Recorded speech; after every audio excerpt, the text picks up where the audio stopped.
কবিতা তোমারই কথা, কলমে শ্রদ্ধেয় কবি রুনা মুখার্জি দিদিভাই। তুমি যখন রাগ করো তখন উত্তাল সমুদ্রের ভয়ঙ্কর গর্জনও ভয় পেয়ে শান্ত হয়ে যায়। তুমি যখন অভিমান করে মুখ ভার করে চুপ করে বসে থাকো তখন পাহাড়ের বুক চিরে নেমে আসা অন্ধকারেরা চুপটি করে লুকিয়ে থাকে ওই পাহাড়ের গায়ে বেড়ে ওঠা বনফুলের ঝোপে। তুমি যখন হাসতে থাকো তখন ওই মিষ্টি ঝর্ণার সৌন্দর্য মলিন হয়ে যায় তোমার হাসির কাছে। তুমি যখন অনেক কথা বলো তখন ওই প্রজাপতিগুলো খুশিতে তাকিয়ে থাকে তোমার মুখের দিকে।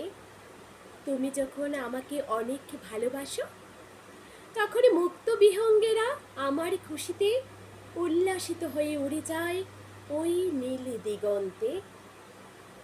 তুমি যখন আমার বিরহে কাঁদতে থাকো তখন আকাশের কান্নারা বৃষ্টি হয়ে ঝরে পড়ে পৃথিবীর বুকে।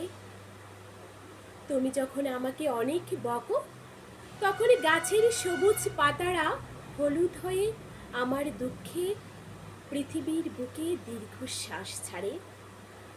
তুমি যখন ডায়েরিতে আমাকে নিয়ে অনেক কিছু লিখো তখন ওই কালো ভ্রমরেরা কানে কানে আমায় বলে যায় তোমার মনের মানুষ তোমার জন্য ডায়েরিতে ভালোবাসার কথা লিখছে।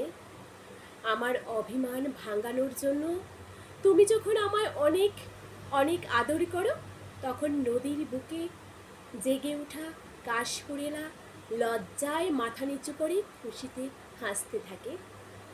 তুমি যখন অভিমান করে আমার ডাককে উপেক্ষা করো তখন ওই শান্ত দিঘির জলে ভেসে ওঠা পদ্মের মনের মানুষ পদ্মপাতাও রাগ করে, দিঘির জলবিন্দুকে পাতা থেকে দূরে সরিয়ে দেয়। তুমি যখন রাগ করে আমাকে যা খুশি তাই বলো তখন আমি রাগ করি না। আমি ভাবি আমার উপর ভালোবাসার অধিকারে তুমি এই কথা বলছো।